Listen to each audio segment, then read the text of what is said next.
So I started doing some research, and it truly blew my mind. And I know that if you stay with me, it's going to blow your mind. Because what I found out that the average American spends a school year's worth of time on social media. That means that an average person spends more time than a kid in middle school or high school goes to school on social media per year. And I know it sounds crazy, it sounds inconceivable, it sounds ridiculous, but I will give you the numbers in a minute and show you how that's true.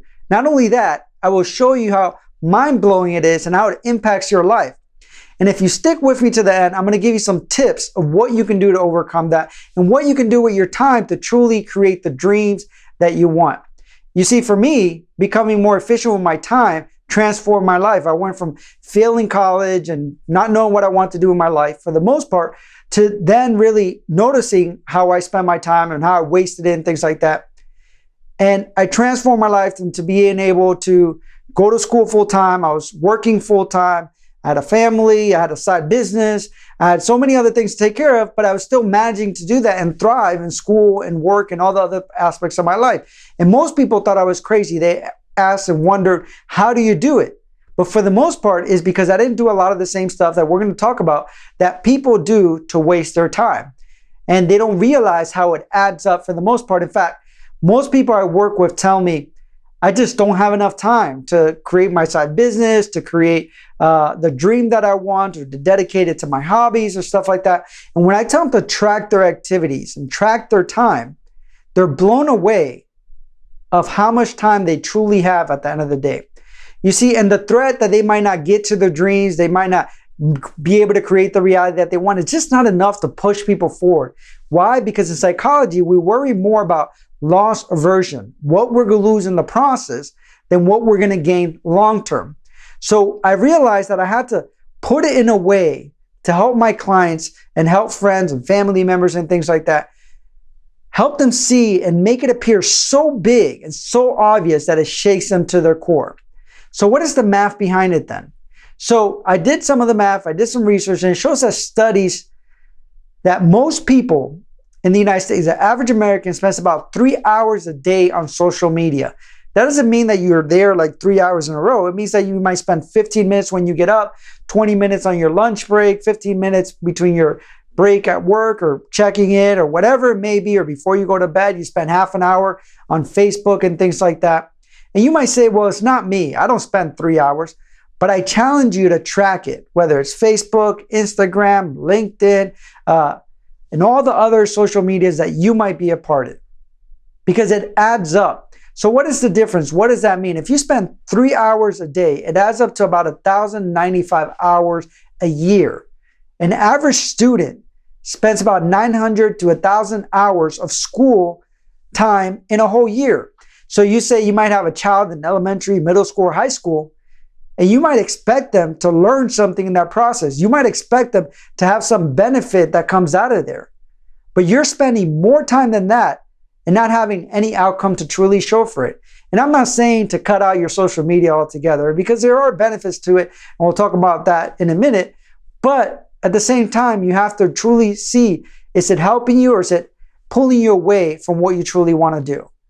And to put it more into context, so let's say a job. Because most people say, well, I don't have the time to have another business on the side or follow my dreams, because that's almost like having another job. Well, did you know that a full-time job for the whole year would be about 2,000 hours of work? In fact, if you calculated out how long it would take you if you're spending 3 hours a day on social media, that would be over 6 months of having a full-time job. That would be 27 weeks. So you're spending, actually it's closer to 7 months. So if you're spending that much time, you could have spent that much time working on a craft that you want to learn better, working on a business that you want to develop, even learning a new language. Whatever it is, you can advance your life and your dream in that amount of time. Think about it. What could you do if you had a full-time job for 6 months out of the year? What could you do with that? How would your life be different if you can dedicate 6 months of a full-time job working on your dream and the things that you desire? But I hate to tell you, that's not even the worst part, because TV is even higher. And we won't get into that, but people spend anywhere from 2 to 5 hours of TV a day. So what if you calculate that? What if you only spend an hour on social media, but then spend 3 hours on watching TV? How many hours would that be if it was a full-time job? So think about it for a second. Think about what you want to create.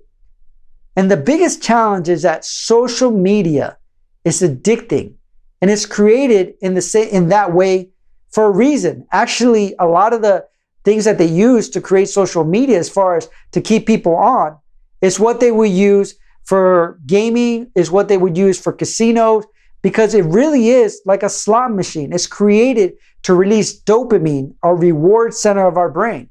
Meaning that every time you check in on your Facebook, on your Twitter account, your Snapchat, whatever that, you get a little bit of dopamine. So you get a little bit of reward. So when you get that reward, once you're out of it for 10, 15 minutes or an hour, something in your brain says, I want a quick reward. So you get that quick dopamine by checking back on, looking at pictures, looking at what people is doing. So it's that random reward of what you might just get that you might like, that might make you feel good or whatever it is, or might stir up an emotion when you go on social media that keeps you coming back. But again, it is robbing your life in many ways.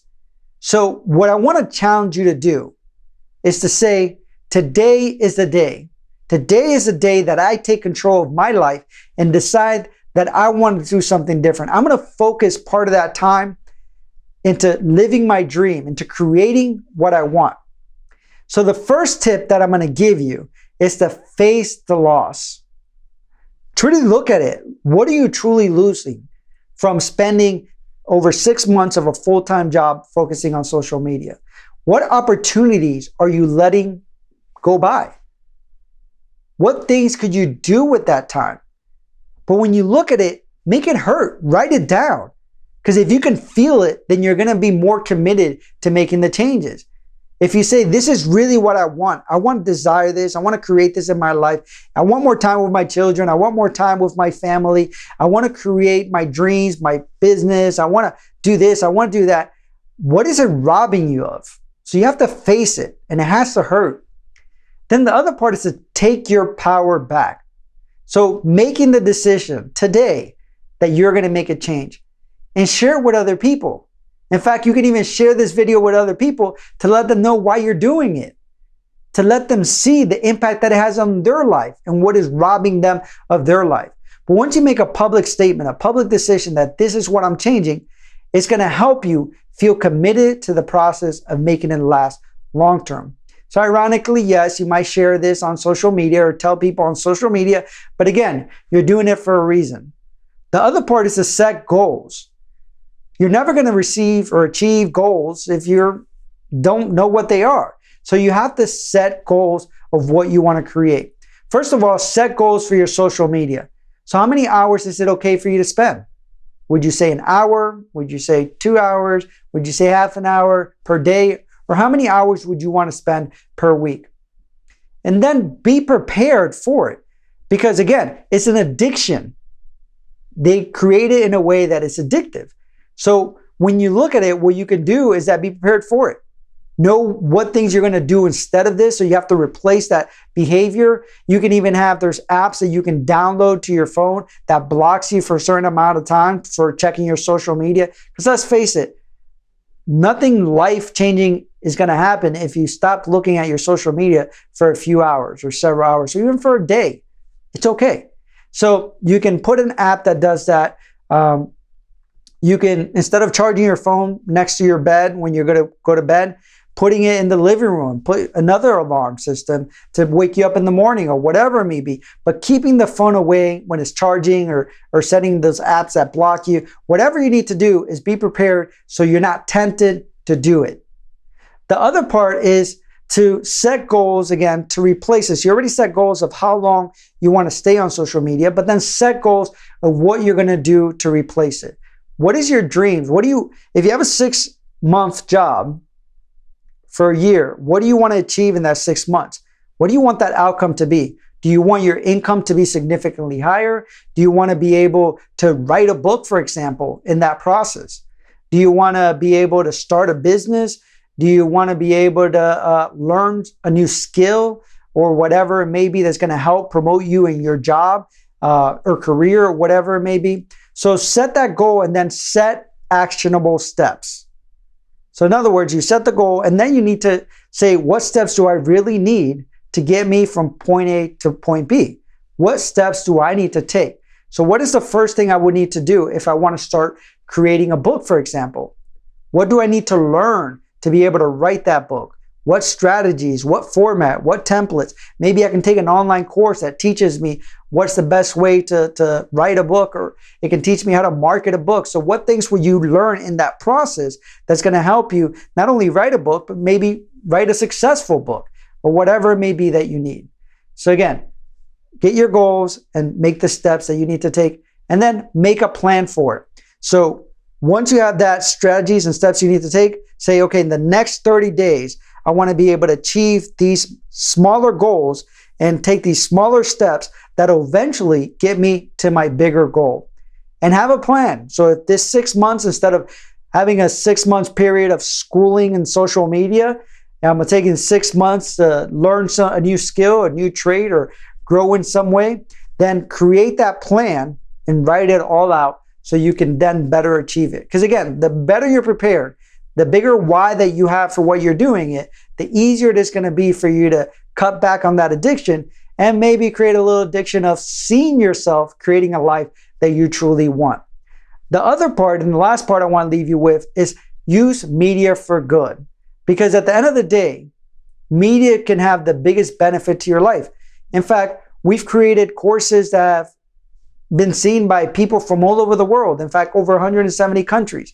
We ourselves take many courses, constantly reading or listening to audio books. So if we only have 15 minutes, we might put a YouTube video or something like that that teaches us something that's going to help us grow in a specific area of our life. So use social media to your benefit. I'll give you an example. Create a video playlist on YouTube. Maybe you want to learn how to do something specific. Maybe you can look up a bunch of videos and create a playlist that you can listen to, so that way you already have something in place when you have those 10, 15 minutes or 20 minutes, or that you can listen to in the morning from work, for example, from your house to your job, or from your job back, or as you're eating breakfast or something that's going to help you feed you and it's going to help you grow. Again, you can download an audio book and on a specific topic that's going to help you grow in an area in your life. You can enroll in an online course. You can use a notepad app, for example, and which can record your voice, or you can type something when you want. So if you're trying to, for example, write a book, whenever you have that 10 minutes of inspiration, instead of checking your Facebook, you can jot down on your phone and then email it to yourself, or you can even talk it. I've used recording apps that transcribe for many years now for my phone, where I have ideas and I'll send it to my email, or I send something else. So it helps me create and write things as I go along in those 10, 15, 20, 30 minutes that I have. And again, it adds up. Just like the hours of social media adds up to being a whole school year or over 6 months of work. If you dedicate and focus on the things that you want to create in your life, those little 15, 20, 30, 45 minutes that you might spend doing some of those things will add up. And I will guarantee you, if you commit to that, if you commit to cutting back on those hours of social media and focusing on the things that you want to create in your life, a year will pass and you'll look back and you will not believe what you've created in your life. The freedom, flexibility, the progress that you did on your personal development, or even in your career or your business. So let me ask you, are you ready to commit to transforming your life and taking charge of your time? So if you like the video, like it, share it, and leave your comment, and I will respond to you. But again, I look forward to seeing how this transforms your life and how you use it to better and improve. Thank you.